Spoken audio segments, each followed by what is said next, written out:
You know the moment. Someone asks you something, a favor, a commitment, an opinion, and before you've consciously decided anything, your mouth is already forming the words, "Of course, no problem."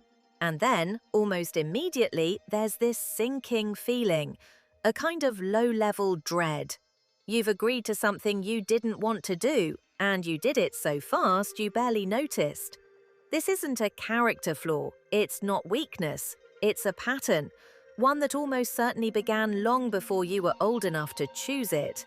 And if you've spent most of your life doing this, saying yes when you mean no, smoothing things over when you'd rather speak up, adjusting your needs to fit what everyone else seems to want, then this video is specifically for you. We're going to look at where this comes from, what's happening in your nervous system when it happens, and why simply deciding to just say no never quite works the way the memes suggest it should. Most people have heard of fight, flight, and freeze, the three classic stress responses the nervous system uses when it perceives threat. What fewer people know is that there is a fourth, fawn. The term was coined by therapist Pete Walker in his work on complex trauma, and it describes the stress response that looks like agreeableness. When fight feels too risky, when flight isn't possible, when freezing doesn't resolve the situation. Some nervous systems learn to appease, smile, agree, help, accommodate, make the potential threat feel good about you, and the threat diminishes. It is, at its core, a genius survival strategy. The problem is that it doesn't turn off. For people whose early environments were unpredictable, emotionally volatile caregivers, conditional love, homes where conflict had real consequences, the fawn response becomes the default. It fires before conscious thought. The amygdala, your brain's threat detection system, triggers it faster than your prefrontal cortex. Your decision-making brain can even register the situation. This is why just say no feels physically impossible for many people-pleasers. It's not a choice, it's a reflex. John Bowlby's attachment theory, one of the most robust bodies of research in developmental psychology, tells us that children are wired to maintain proximity to their caregivers, no matter what. This is biological. A child cannot survive without the adults around them, and their nervous system is built to prioritize that relationship above everything else. When those caregivers are consistently warm, predictable, and emotionally available, the child develops what's called secure attachment. They learn, I can express needs and they will be met. The world is safe enough. When caregivers are inconsistent, sometimes warm, sometimes withdrawn, sometimes critical, sometimes overwhelmed, the child develops insecure attachment. They learn, I cannot rely on my needs being met. I must monitor and manage the adult's emotional state to stay safe. This is where people-pleasing is born, not from malice, not from weakness, from a very young child doing the only thing available to them, adapting. Here's what chronic people-pleasing costs over time, and it's worth naming clearly because it often goes unacknowledged. First, resentment.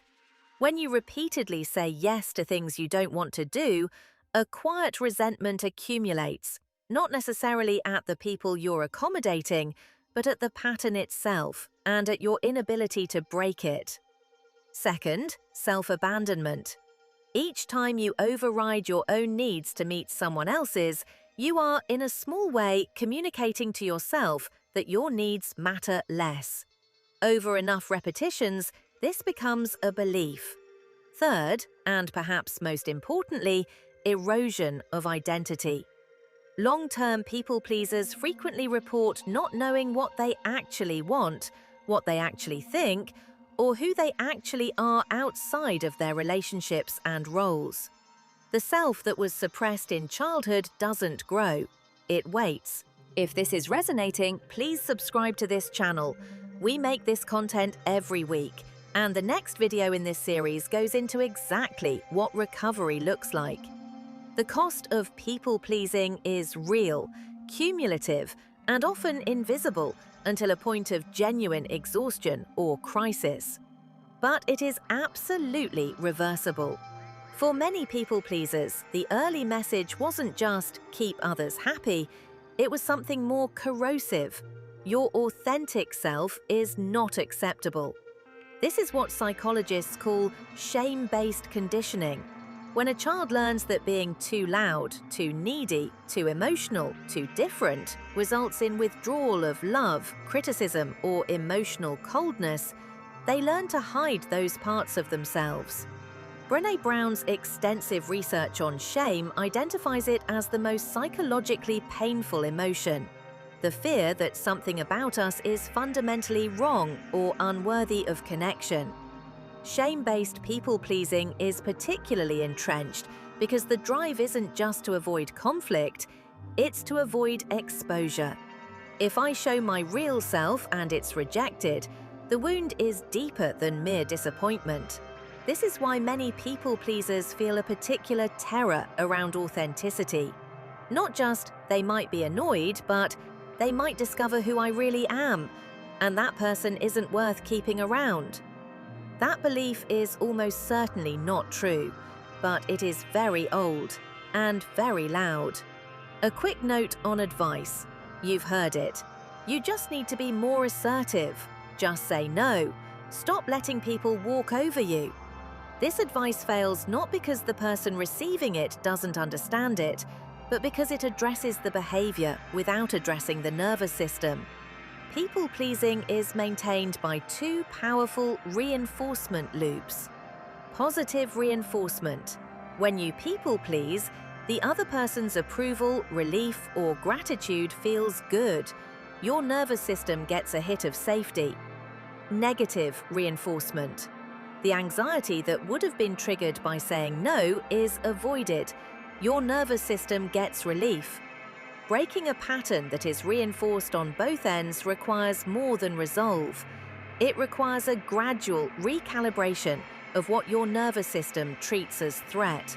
This is why therapeutic approaches like acceptance and commitment therapy, schema therapy, and trauma-informed CBT are specifically designed for this kind of work. Because the change required is neurological, not just intellectual. Recovery from people-pleasing is not a single breakthrough moment. It is a series of small, deliberate acts that gradually shift your nervous system's baseline. Start with awareness. Before you respond to any request today, pause for 2 full seconds. You don't have to change your answer yet. Just insert a gap between stimulus and response. That gap is where choice lives. Next, begin tracking. Keep a simple note for 1 week of every time you say yes to something you wanted to say no to. No judgment, just data. Patterns become changeable when they become visible. Third, practice tiny no's in low-stakes situations. Decline a minor request. Choose what you want at lunch. Express a small preference. Each micro-assertion is a rep in building your nervous system's tolerance for the discomfort of not pleasing. And finally, get curious about the guilt. When it arrives after a no, ask, did I cause actual harm, or did I just not give someone what they wanted? Those are very different things. The guilt is not moral information. It is an old alarm. You don't have to obey it. Here is what I want you to take away from this. You did not become a people-pleaser because you are weak or spineless or lacking in self-respect. You became a people-pleaser because you were young, and the environment you were in required it of you, and your nervous system is very good at its job. The pattern that was adaptive then is costing you now. But it is a learned pattern, and learned patterns can be unlearned. Not overnight, not without discomfort, but with patience, consistency, and a willingness to feel the anxiety of doing something different without letting it decide your actions. The version of you that says what they mean, declines what they can't do, and gives from genuine desire rather than fear, that person already exists. They have been waiting quietly under the performance.